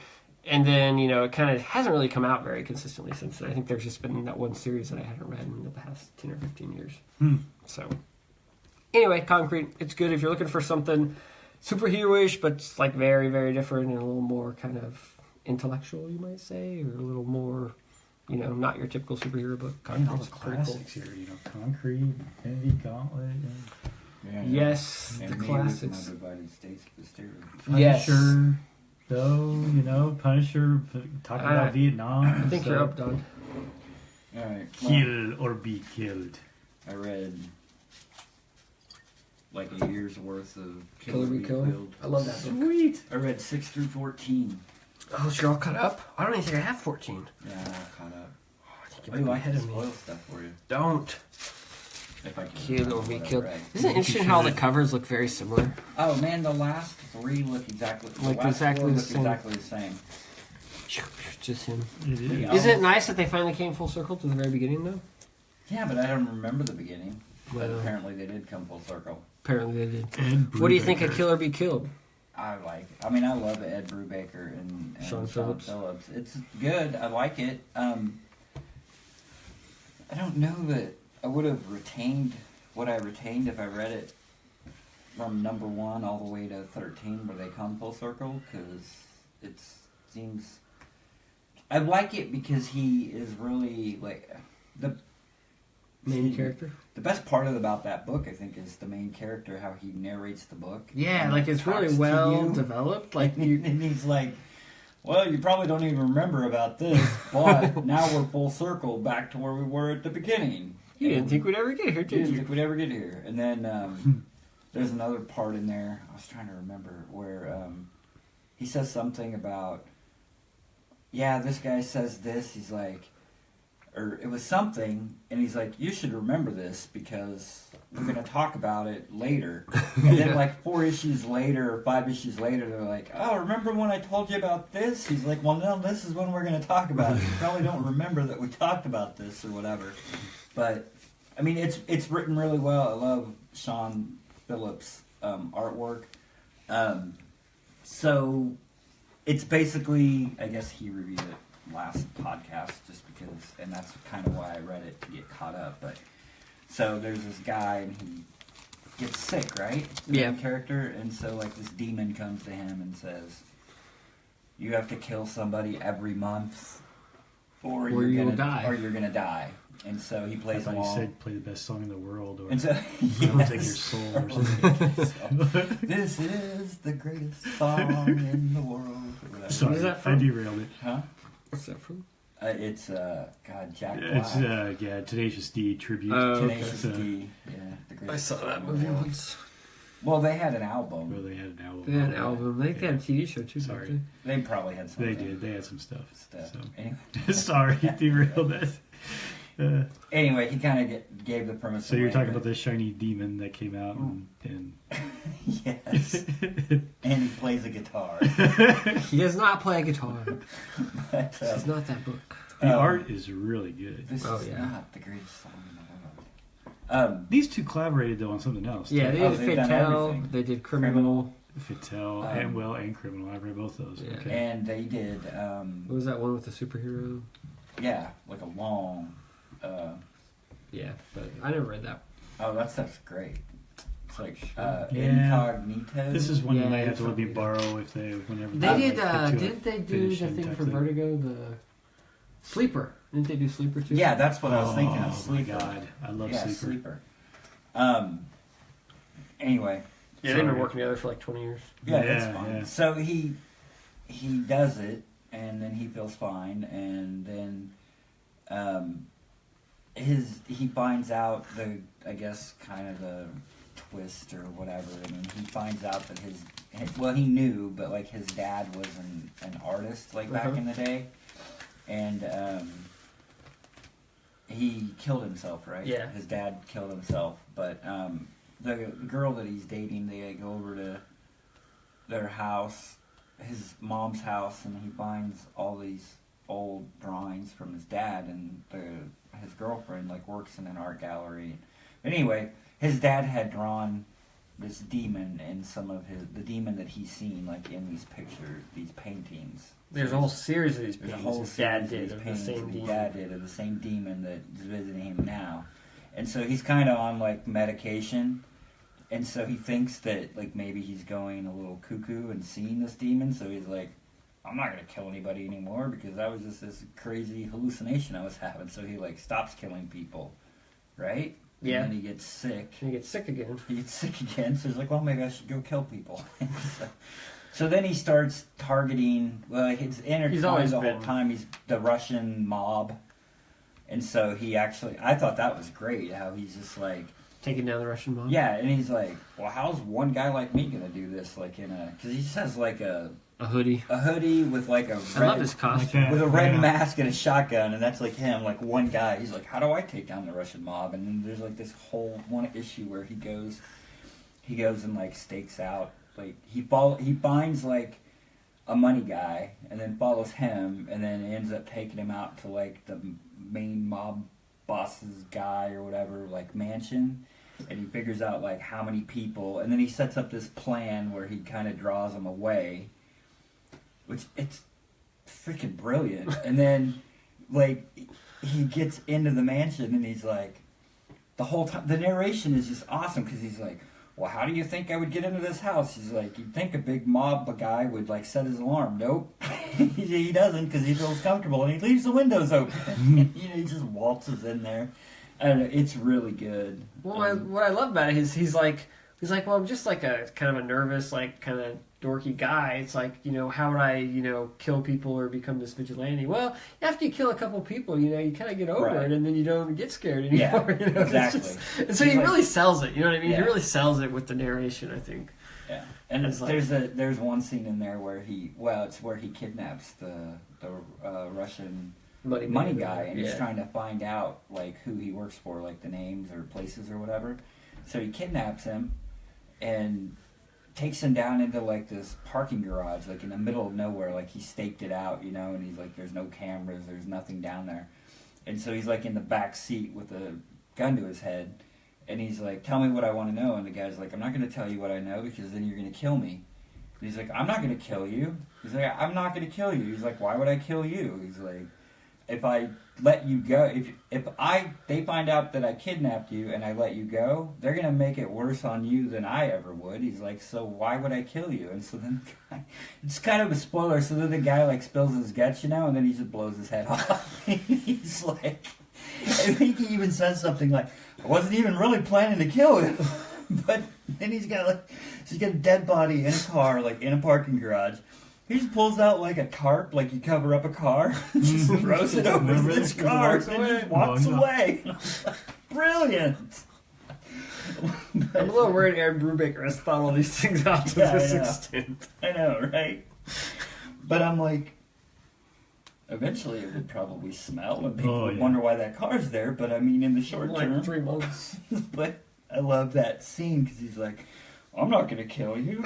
Well, he says, tell me everything you know, and then you're just going to have to go on the run and leave town. And Right. I'm like, yeah, you're probably right. Yeah, so you're the guy probably tells right. him everything. So he tells him everything, and He he's like, shoots him bam. anyway. Boom. So, yes, murder is funny. It's hilarious. Yes, it does. It sounds. But no, that It's a is. really good I book. had forgotten about that, but that was one of the things that is really kind of what Drew said, where it's kind of part of the book. But he's like, how do you do this? He's like, you do it once or twice. You can't get over it. Yeah. It's not a big deal. Like, dang. Yeah. But yeah, it's really good. Especially if you're a fan of those guys. I mean, everything they do, they knock out. Yeah, I like Oh, everything yeah. they do. This is, I mean, of all the stuff I've read though, and this is the first thing I've read in single issues as it's coming out. I think it's my favorite of all their stuff. I mean, I really like Fatale, and I like that Fade Out, which I thought was a little slow in parts, but I really enjoyed it. Yeah. And I love Criminal, but I mean, this Yeah. just feels. I And don't know, it Criminal- feels like they're firing on all cylinders on this thing. Criminal is probably my favorite. Yeah. Sleeper or Criminal, Criminal. was very good. I also like Sleeper quite a bit. Fade Out was good. It was I good, mean, but it was. good. And I mean, Fatale Fatale's not bad. Fatale was okay, but it's not like my highlight. But I think in the back of that, because I read, like, because at the end of it, he'll do a little blurb, like what Yeah. I'm working on. And Correct. I think he mentioned they're going to do like a sequel to, is it Fatale? Oh, yeah, I don't know. I thought it was Fade Out, maybe. Fade Out. It might be Fade Out. Yeah. They're working on a sequel, or they're going to do a sequel or whatever, which I don't know how they have time, but After they do this. yeah, I guess. They just do one book at a time. Right. I don't know how long this is going to be. I don't know. It sounds like it's going to be a while. Well, it took them 14 issues to get back to issue To issue 1. one. So, Come around, yeah. Don't Yeah, mind I'm me. not quite. Yeah, I really have no idea where this book's going or what the end game is. You know what I mean? Like, it's just. I don't know where it's headed at all. It was interesting. They had the one issue where they did a different narrator, the cop or whatever lady. That was kind of interesting. Do you remember that? yeah, and then they said, like in the letters page or whatever, someone had mentioned her. Is that cool? Yeah. Yeah, someone had mentioned her, and then he said, "Oh yeah, we're going to get back to her." Yeah. But So. it's so weird. Like, I'm trying to think of like something else I read, but because I'm listening to the Dark Tower Oh, yeah. books on wow. on audiobooks, and I'm on 4. You enjoyed that? Yeah, I think so. I mean, no, I do. They're good. The first one was very short. The second one I thought was really interesting. The second one, but anyway, get into it. The point of it is What is the point? when Stephen King talks about, because he'll write at the end of it, and I mean you always hear it, but it's like the book writes itself. You know what I mean? Or the book takes when I'm a writer will. I've heard several writers say, if I have a story, and then it pulls me away, and then I go, you know what I mean? Like I didn't plan for this to happen or whatever. This It tangent almost type of feels thing or like whatever. Kill Be Killed is like writing itself. Yeah. You know what I mean? Like I get that feeling with That it. it- And, Well, it like, it's seems just like the leading to character is certain so areas. well developed. He's just like, what would the character do next? The character is really driving the story. right, the you know what I characters mean? are writing the story for him. I mean, if there is such a thing, because you hear this forever. But I mean, even what I was going to say is like in the Dark Tower. I mean, Stephen King even kind of alludes to that, like at the end of the third book. Well, and hence the fourth reason book, you wrote like 8 of them or something 7 like that. or 8. But yeah, he's like, yeah, this story didn't end the way I thought it was going to end. But this looked like a good place to stop the book, I'm just like, what? That sounds like Stephen Anyway, King. yeah. Yeah, I realized I was 600 pages in and thought maybe I got to start wrapping this up. So the hand of God came down and killed everybody in the end. So yeah. What's really interesting is I'm on book 4. You're Wizard and Glass? Wizard and Glass. That's And, mostly flashback, isn't it? well, the part that I just really started it, but they they ride the train, and it takes them back into the world, and they go into the world of The Stand. So they're in the world of The Stand, like they pick up a newspaper and they're like, oh, it's a super flu or a super bug or whatever, and like 97% of the population's dead, so like they're in The Stand. Stand. In one book, they actually read Universe. Stephen King. Do they? That's Yeah, what I've he's heard, actually a like character later in on, the he's book. like I think it might be character in book the book. 6 or maybe 7. Which tangent? I watched The Dark Tower, the movie.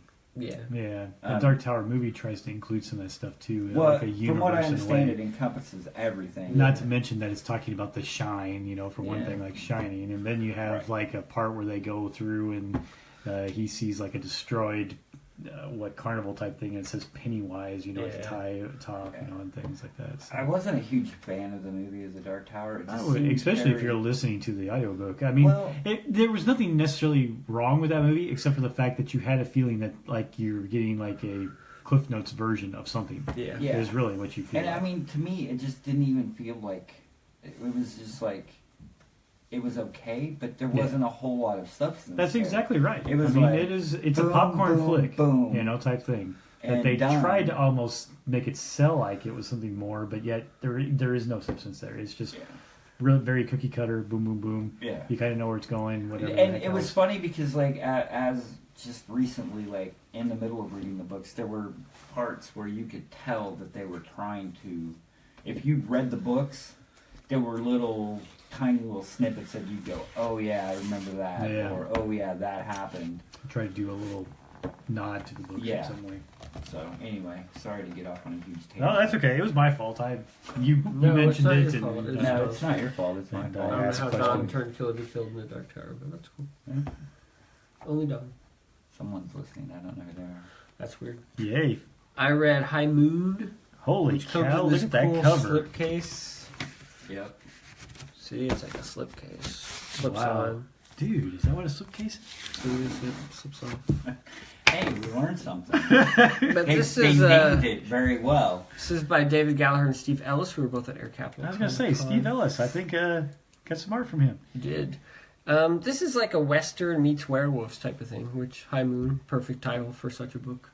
It's pretty cool. It's actually kind of Bullet holes Bulls and bite marks. There you kind go. of two stories in one. The first story is about this kind of Isn't that cover stranger incredible? without a name, Jeez. but he has a name. He comes into town. They've got a werewolf infestation, so he kind of like saves them from it.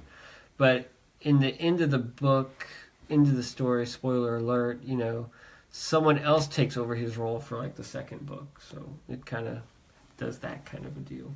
But yeah, and then the second book is like another story of like this different guy who took this other guy's name. Going into town, the town has a kind of a supernatural type problem, and so they solve it, kind of thing. But yeah, I mean, it's a lot of fun. The art by Steve Ellis is, of course, superb, very very cool. God.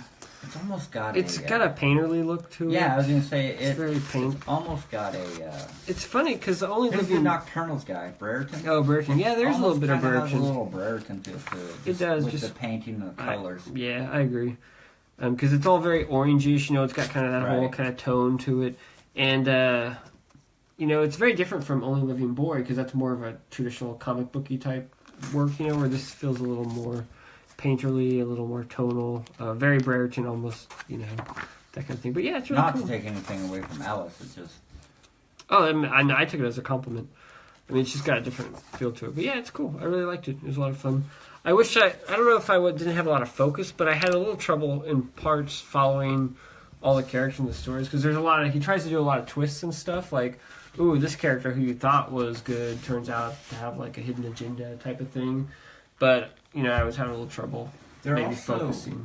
they're gonna do new books. Yeah, this is book one. I think they said there's at least a second one. Maybe A there's second, a third I think one. maybe a third. Yeah. Yeah. So They said they wanted to try and do it in 3 because they thought that they could sustain it that long for sure. They didn't want to try and do 5 and then it didn't sell well enough and they couldn't finish it or Right. whatever. but this is an old. It's been done before. Yeah, so This this is is a a reprint of the reprint. web comic that they did.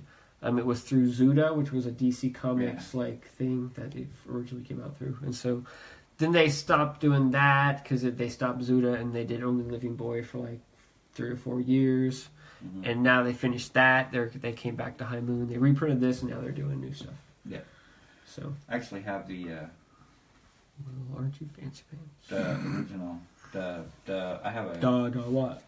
a trade Do you? of the High Moon. Oh, nice. I got it autographed by both of them at Air Capital Comic Con. Well, aren't you just That's a good the idea. best ever? No, but No, you are. I would have taken that, but I didn't have it yet. Really sucked that I didn't. I got that. End of last month when I got my shipment. Oh, yeah, I didn't have it either. But I did get my Only Living Boys signed. So I reread the Garth Ennis Punisher on my iPad because I have Marvel Unlimited. I got a new iPad. It's like, it's the Garth Ennis. Doesn't that look Freaking good. pretty? Holy That's cow. Steve Dillon. The book is so good. The book is good. Is that the Ma Nucci? Yeah, the whole Manucci storyline. And so this is Garth Ennis. It's very similar. Well, the story is the Punisher movie was loosely based on this run. Yeah. because it's got Spacker Dave and the fat guy and the girl or whatever who lives in his apartment. But he's taking down this mob group, Manucci, but it's like they finished Preacher, right? Then they did this. Did Preacher come first? Probably. Yes, Preacher came first. This felt a lot like Preacher, just the tone and with the Steve Ellis art. It really feels like The Punisher as Preacher in a lot of ways without the supernatural stuff. Really. But it was good. It was a 12-issue series, and then once they finished it, they went into like then they started doing like another ongoing Punisher book. And they did like the first 5 issues, which was kind of a sequel to this. But then Garth Ennis and Steve Dillon stopped doing it. They had a bunch of other people doing it. So I actually kind of lost interest and stopped reading it. But then I think later on they pick it back up. So I'm not sure. Garth Ennis comes back on He comes back on it, but it was weird that they had.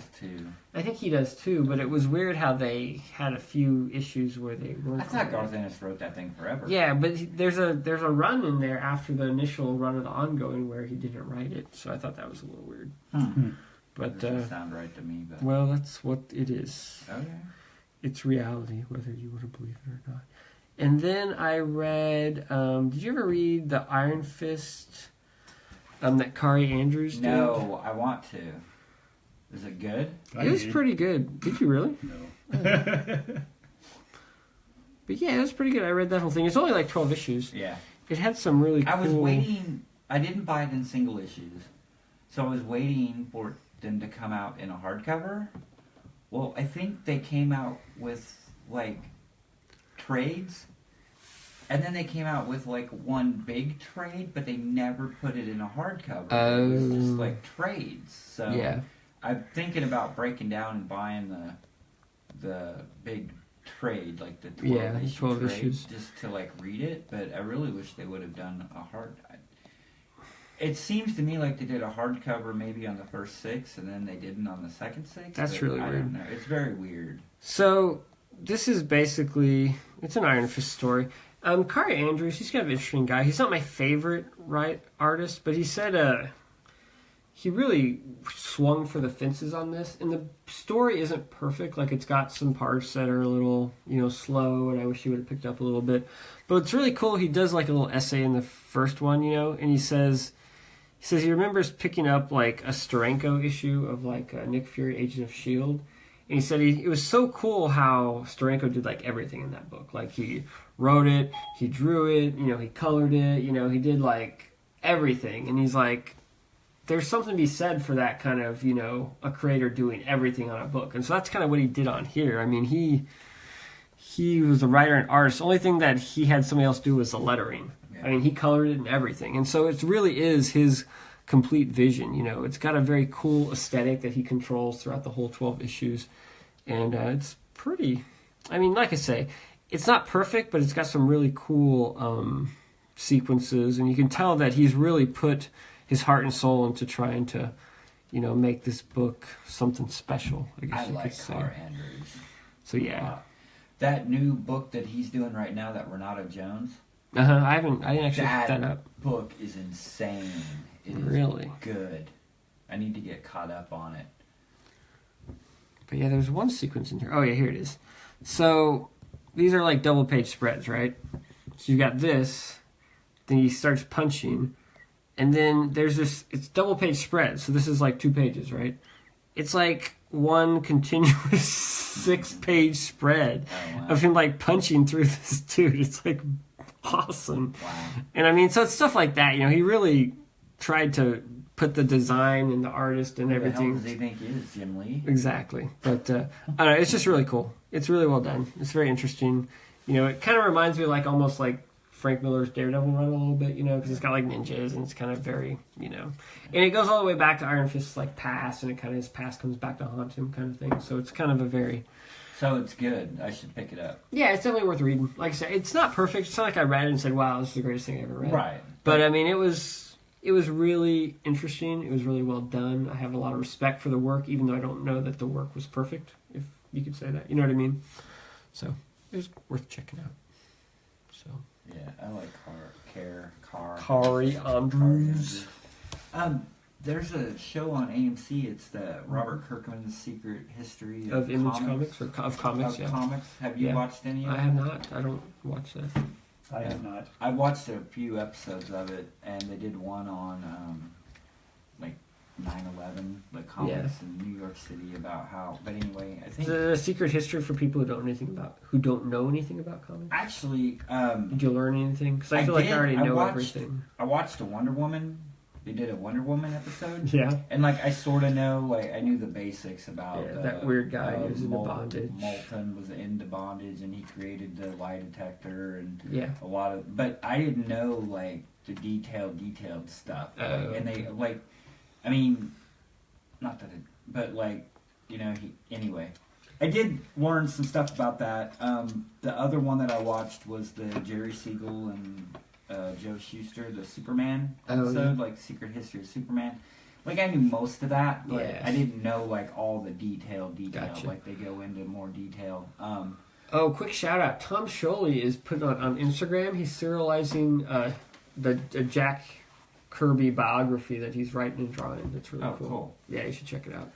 And then, but Carr Andrews was like one of the people that they interviewed briefly, because they'll get different comic book people or whatever, to do little snippets for the show. Interviews. And Carr Andrews was on one of them. I think it was the New York, the 9/11 one or whatever.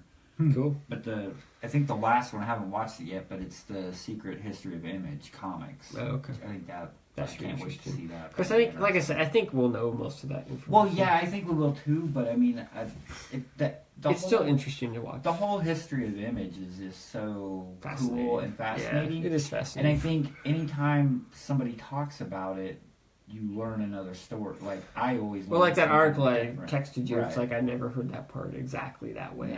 Yeah. I heard part of it, but it was pretty interesting. So, do you remember X-Force #1? Mm-hmm. Like the one that had like 5 different covers, and it was Rob Liefeld. Yeah. He was. I was reading some interview with him. He said he made $900,000 is what he got paid for that issue. Really? And he was like 22 years old at the time. Jeez. And Marvel cut him a check for $900,000. Wow. Well, I've always heard like when they formed Image, I mean they were. Well, that's probably. They were. Well, he took If the they had that $900,000 and said, "Hey, I got all this money. I can go do my own thing and try it." I mean, that's what gave him the. But I mean, I've read interviews or heard stories or whatever about them. Like they would go to comic book conventions, and I mean, it was just like pockets of cash. Like they couldn't handle all the cash. Like they were, you know what I mean? Like, so I mean, if he made $900,000 off X-Force, I mean, what did he clear off Youngblood #1? I mean, it had to have been more Probably than $1 million. $900,000. Maybe. Possibly, because Image, I mean, everything was selling like hotcakes when they first came out because of the fact that you got the top artists in the business that all decided to go off and form their own biz. Well, I mean, So, look at. I mean, you had Jim Lee, you had Liefeld, you had McFarlane, and what's the other one? Eric Larson. Eric Larson. I mean, you get those four. And who did Shadowhawk? Jim Valentino, and then you had Will Valentino. Spertatia did Wetworks. Yeah. I mean, you got like the top artists that were all that's there. Mark I mean, Silvestri. Those Mark things Silvestri. were all freaking, they just could. It was like almost like printing money for a point, especially if they were, depending on what their production costs were, and stuff to do that stuff. But shoot, I know everything was selling out all the time, at least for the first probably 12 months anyway. Yeah. Now, then people started realizing, there's just not a lot of depth to some of these Well, I don't know if people cared at the time. Not at that time, but like I said, though, you gave it about like another year or something like that, year or two, and for one, they were flooding the market, and for another, a lot of them just weren't as good as others. Yeah, they didn't have the top writers with them. And the big problem with Image was, especially Liefeld, they were late. Yeah, well, that's true too. You're It right. wasn't just Liefeld. They got to Jim that Lee was point. really late. The only one that was tended to be consistent was McFarlane, but Eric Larson was pretty consistent. yeah, and Larson. Yes, you're right. Larson cranked him. No, Yeah. McFarlane had a couple issues with lateness as well. Yeah. He did, And a then he little figured bit, out it but was better then to just basically- have someone else draw. That's exactly right. Basically, what happened with him was he's like, okay, I got to keep doing this, but yeah, Can't I'll draw hire it. somebody else. Yeah, I'm gonna go make toys. I'm yeah. gonna get I'm Capullo gonna to draw go- my book. I'm gonna go buy baseballs Who's awesome. and make toys. You guys draw this comic. You didn't buy the baseballs till much later. Yeah, exactly right. Till he kept making some more money. And But everything that's all I got. Everybody should go see Star Wars. Got then my read- tickets for tomorrow. And then read some comic books. I'm gonna read some comic books. You should do that. I'm gonna read. Hopefully, I'll read Six Gun. What go. do you have? I assume it's volume 2 because I've read the first one. The big. Yeah. Yeah. Mm-hmm. Okay. Yep. All right. Hopefully, get some read. I will So you're try to gonna have it to be after Christmas then? The next one, 2 days after. read that. Yeah. Yep. All right. All right. Say bye, everybody. Bye. Bye, everybody. Bye.